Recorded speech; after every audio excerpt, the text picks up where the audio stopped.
जय श्री राधे कृष्णा दोस्तों, आप सभी का स्वागत है ईश्वर धाम यूट्यूब चैनल में। आज हम जानेंगे भगवान श्री कृष्ण जी के सबसे प्रसिद्ध मंदिर कौन से हैं। इस जन्माष्टमी में करें दर्शन। पूरी जानकारी के लिए वीडियो के एंड तक बने रहिए। पुराणों के अनुसार श्री कृष्ण भगवान विष्णु के अवतार हैं। मथुरा के राजा कंस की बहन देवकी की कोख से नंदलाल का जन्म हुआ था। कान्हा का बचपन गोकुल और वृंदावन में माता यशोदा की देखरेख में बीता। बाद में मामा कंस का उद्धार करने के लिए श्री कृष्ण मथुरा वापस आ गए। मथुरा, गोकुल, वृंदावन और बरसाना में देवकी नंदन की शरारतों, खेल कूद की कई यादें और कहानियां मौजूद हैं। इन जगहों पर कई कृष्ण मंदिर हैं जो पूरी दुनिया में प्रसिद्ध हैं। लेकिन उत्तर प्रदेश के मथुरा और उसके आसपास के जिलों में वासुदेव के मंदिरों के अलावा भी देश में कई बड़े कृष्ण मंदिर हैं। श्री कृष्ण द्वारिका के राजा थे, जहां उनका राजमहल हुआ करता था। इसके अलावा उड़ीसा के पुरी में श्री कृष्ण अपने बड़े भाई बलराम और बहन सुभद्रा के साथ भगवान जगन्नाथ के रूप में विराजमान हैं।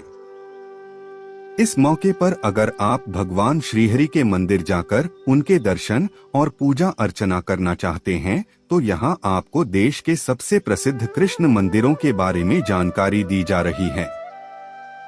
इस कृष्ण जन्माष्टमी पर कान्हा के प्रसिद्ध मंदिरों के करें दर्शन।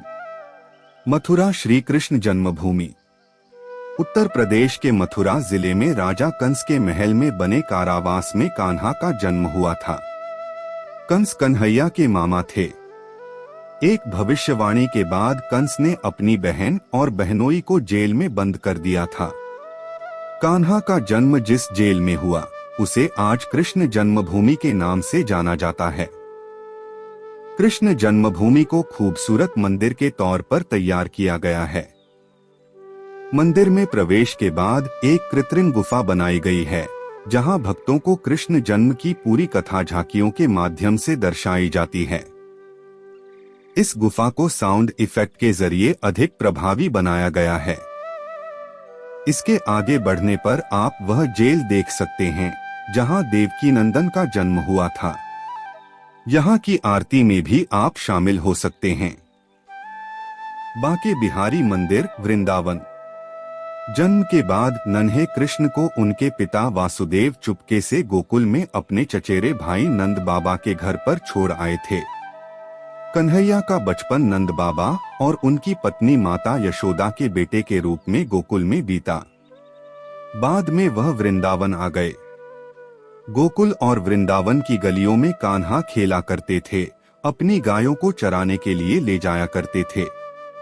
गोकुल और वृंदावन की गलियों में कृष्ण के कई मंदिर हैं जो उनकी यादों को ताजा करते हैं। इन्हीं मंदिरों में वृंदावन का बांके बिहारी मंदिर भी है। वृंदावन का बांके बिहारी मंदिर भारत के सबसे प्राचीन मंदिरों में से है। जन्माष्टमी के दिन यहाँ मंगला आरती के बाद भक्तों के लिए रात 2 बजे मंदिर के कपाट खोल दिए जाते हैं। मंगला आरती साल में केवल एक ही बार होती है। इस जन्माष्टमी अगर आप बांके बिहारी मंदिर जाएं, तो मंगला आरती में भी जरूर शामिल हों।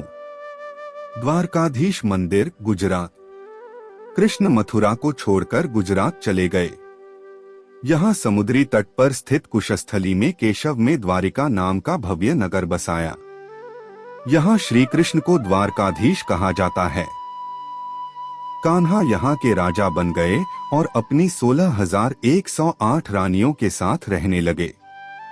द्वारका भारत के पवित्र 4 धाम मंदिरों में शामिल है। चारों धामों में यह पश्चिमी धाम है। जन्माष्टमी के मौके पर मंदिर को बहुत भव्य तरीके से सजाया जाता है। द्वारका मंदिर के अलावा गुजरात में रणछोड़राय और अन्य कई प्रसिद्ध मंदिर भी हैं। जगन्नाथपुरी, उड़ीसा। भारत के 4 धामों में से एक उड़ीसा का जगन्नाथपुरी मंदिर है। यहाँ भगवान कृष्ण बड़े भाई बलराम और बहन सुभद्रा के साथ विराजमान हैं। मान्यता है कि द्वापर के बाद भगवान श्री कृष्ण पुरी में निवास करने लगे थे। जगन्नाथपुरी की वार्षिक रथ यात्रा दुनिया भर में मशहूर है। यहाँ भगवान कृष्ण के रथ को खींचने के लिए दूर दराज से भक्त आते हैं। 3 विशाल रथों की यात्रा निकाली जाती है, जिसमें सबसे आगे प्रभु बलराम, फिर बहन सुभद्रा और आखिर में जगत के नाथ भगवान श्री जगन्नाथ जी होते हैं। आप कृष्ण जन्माष्टमी या फिर रक्षाबंधन के मौके पर भी जगन्नाथपुरी धाम जा सकते हैं। श्री कृष्ण मठ मंदिर उडुपी। दक्षिण भारत में भगवान श्री कृष्ण के सबसे प्रसिद्ध मंदिरों में उडुपी का मंदिर शामिल है। कर्नाटक के उडुपी श्री कृष्ण मठ मंदिर की एक खासियत है। यहाँ भगवान की पूजा खिड़की के 9 छिद्रों में से की जाती है। यह मंदिर लकड़ी और पत्थर से बना हुआ है। मंदिर के पास मौजूद तालाब के पानी में मंदिर का प्रतिबिंब दिखाई देता है। जन्माष्टमी का उत्सव मंदिर में बहुत धूमधाम से मनाया जाता है। श्री कृष्ण मठ मंदिर में इस मौके पर बहुत ज्यादा भीड़ लगती है। जो भी भक्त श्रद्धा भाव से भगवान श्री कृष्ण जी के इन मंदिरों के दर्शन करते हैं, उनकी सभी मनोकामना पूरी होती है। ये जानकारी आप लोगों को कैसे लगी कमेंट में जरूर बताइए और वीडियो को लाइक और शेयर जरूर करें और ऐसी ही जानकारी के लिए हमारे YouTube चैनल ईश्वर धाम को सब्सक्राइब करना न भूले। धन्यवाद। जय श्री राधे कृष्णा।